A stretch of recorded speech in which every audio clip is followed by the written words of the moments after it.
Hello friends, welcome to my channel. तो क्या आप जानते हैं रिसेंटली सेंट्रल गवर्नमेंट के एक मिनिस्टर संजीव बालियान ने ये इशू रेस किया है कि यूपी को डिवाइड करके एक अलग राज्य बनाना चाहिए और जिसका नाम पश्चिम प्रदेश या हरित प्रदेश होना चाहिए। समय समय पर ये टॉपिक रेज होता है कि अलग न्यू स्टेट बनाना चाहिए।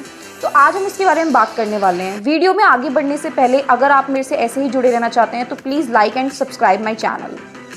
तो जैसे कि हम जानते हैं समय समय पर साल भर में 6 महीने में हमेशा ये डिमांड उठती रहती है कि एक नया स्टेट फॉर्म करना चाहिए, छोटे छोटे स्टेट्स फॉर्म करने चाहिए। जितने भी बड़े स्टेट्स हैं उनको डिवाइड करके स्मॉलर स्टेट्स में कन्वर्ट कर देना चाहिए। जैसे कि एक डिमांड आती है हमारी राजस्थान से कि राजस्थान के वेस्ट पार्ट को डिवाइड करके मरुस्थल या मरु प्रदेश में कन्वर्ट कर देना चाहिए।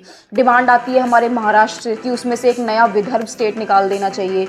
डिमांड आती है कि हमारे यूपी को 4 स्टेट्स में डिवाइड कर देना चाहिए। और ये डिमांड हर थोड़े टाइम में उठती रहती है। ये एक बहुत ही ज़्यादा सेंसिटिव और बहुत ज़्यादा इंटेलेक्चुअल मुद्दा बन चुका है। इसके बारे में ना तो सिर्फ केवल आम लोग ही बात करते हैं बल्कि बड़े बड़े इंटेलेक्चुअल्स भी इस बारे में बात करते हैं कि स्टेट को डिवाइड कर देना चाहिए। जैसे कि फॉर एग्जांपल हमारे उमेश विश्वंत कांटी जी हैं, फॉर्मर मिनिस्टर ऑफ कर्नाटका। इन्होंने 50 स्टेट्स में डिवाइड करने की बात करी थी। हमारे आशीष देशमुख जी हैं, फॉर्मर बीजेपी मिनिस्टर। इन्होंने 75 स्टेट्स में डिवाइड करने की बात करी थी। इवन हमारे यहाँ एजुकेशनिस्ट हैं गौतम आर देसी राजू जी, उन्होंने भी स्टेट को 75 स्टेट्स पे, इंडिया को 75 स्टेट्स में डिवाइड करने की बात करी थी, जिससे कि इंडिया का डेवलपमेंट हो सकता है, जिससे कि इंडिया की ग्रोथ में बहुत ज़्यादा बढ़ोतरी होगी। और इस बारे में बहुत ज़्यादा हमेशा से चर्चा हुई है। इवन इस बारे में हमारे यूपीएससी में भी क्वेश्चन आया है कि क्या स्टेट्स को डिवाइड करके स्मॉल स्टेट्स में कन्वर्ट करना चाहिए, इंडिया में छोटे छोटे स्टेट्स होने चाहिए या नहीं। और इसके बारे में देखो हर कोई हर तरीके की आर्ग्यूमेंट्स देता है। कुछ लोग फेवर में भी देते हैं, कुछ लोग अगेंस्ट में भी देते हैं। अगर हम कुछ फेवर के आर्ग्यूमेंट्स की बात करें तो पहली बात ये कि अभी हमारे देश में देखिए 28 राज्य हैं। तो अगर छोटे छोटे राज्य बनाने से क्या होगा कि गवर्नेंस अच्छा होगा, एडमिनिस्ट्रेशन अच्छा होगा। इसका मतलब कि हमारा प्रशासन अच्छा होगा, प्रशासन के कार्यों में बढ़ोतरी होगी।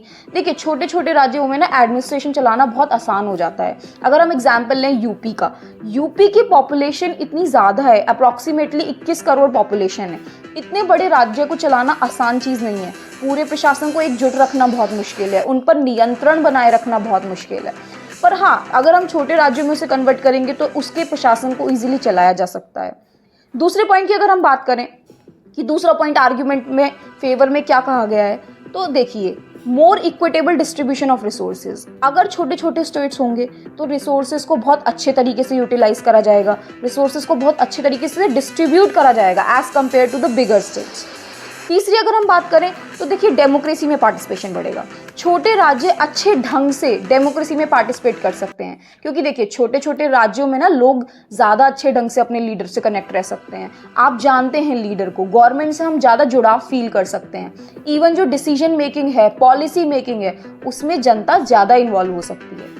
चौथा लास्ट पॉइंट अगर हम बात करें तो कल्चरल एंड लिंग्विस्टिक प्रिजर्वेशन होता है। देखिए छोटे छोटे राज्यों में ना लोकल लैंग्वेज, लोकल कल्चर को लोग ज़्यादा अच्छे ढंग से सहेज कर रखते हैं, उसको ज़्यादा इम्पॉर्टेंस दी जाती है, जबकि बड़े स्टेट में ऐसा पॉसिबल नहीं है। आप एग्जाम्पल लीजिए यूपी में कितनी सारी भाषाएं बोली जाती हैं, कितने अलग अलग टाइप के कल्चर हैं, कितने अलग अलग टाइप के रिचुअल्स हैं, कितना ज़्यादा लिंग्विस्टिक डिफरेंस हो जाता है और इन सबको सहेजना मुश्किल बहुत होता है। अगर हम छोटे स्टेट्स पे ध्यान देंगे तो वहाँ कल्चरल और लिंग्विस्टिक प्रिजर्वेशन बहुत अच्छे तरीके से होगा। अब देखिए ये तो बात हो गई इसके फेवर में। अगर हम बात करते हैं देखिए इसके अगेंस्ट में भी, तो अगेंस्ट में पहला पॉइंट ये है कि ये एडमिनिस्ट्रेटिव कॉस्ट को इंक्रीज करता है। देखिए अगर राज्य छोटे होंगे तो अलग से कैपिटल का निर्माण करना, अलग से न्यू बिल्डिंग्स बनाना, अलग से न्यू हाई कोर्ट्स बनाना, बहुत ज़्यादा खर्चा आ जाता है इन सब चीज़ों में। एग्जाम्पल अगर हम देखते हैं कि आंध्र प्रदेश को जब बनाया गया बहुत खर्चा लगा है, इन सब में सीरियसली बहुत खर्चा आता है। दूसरी अगर हम पॉइंट की बात करें इंटरस्टेट डिस्प्यूट्स, देखिए छोटे छोटे राज्य होने से ना आपस में बहुत ज़्यादा डिस्प्यूट हो जाता है। जैसे कि आप और तेलंगाना का एग्जाम्पल ले लीजिए, आंध्र प्रदेश और तेलंगाना का डिवीजन तो हो गया बट अभी भी वहाँ काफ़ी डिस्प्यूट्स हैं, बहुत सारे छोटे छोटे डिस्प्यूट्स हैं जिन पर अभी भी चर्चा रहती है।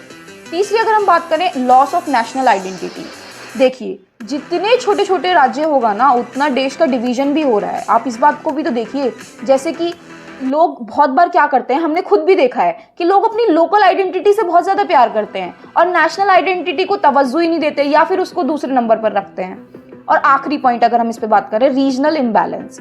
स्टेट्स कई बार ना रिसोर्सेज को जनरेट ही नहीं कर पाती चलाने के लिए स्टेट को। जैसे कि झारखंड का निर्माण हुआ, पर झारखंड अपने लिए स्टेट्स का रिसोर्स जनरेट ही नहीं कर पाया। इतनी इंस्टेबिलिटी आ गई वहाँ पे, झारखंड ने परफॉर्मेंस इतना अच्छा दिया ही नहीं अलग होने के बाद। हालांकि पंजाब से जब हरियाणा अलग हुआ था तो उसने काफ़ी अच्छा परफॉर्मेंस दिया।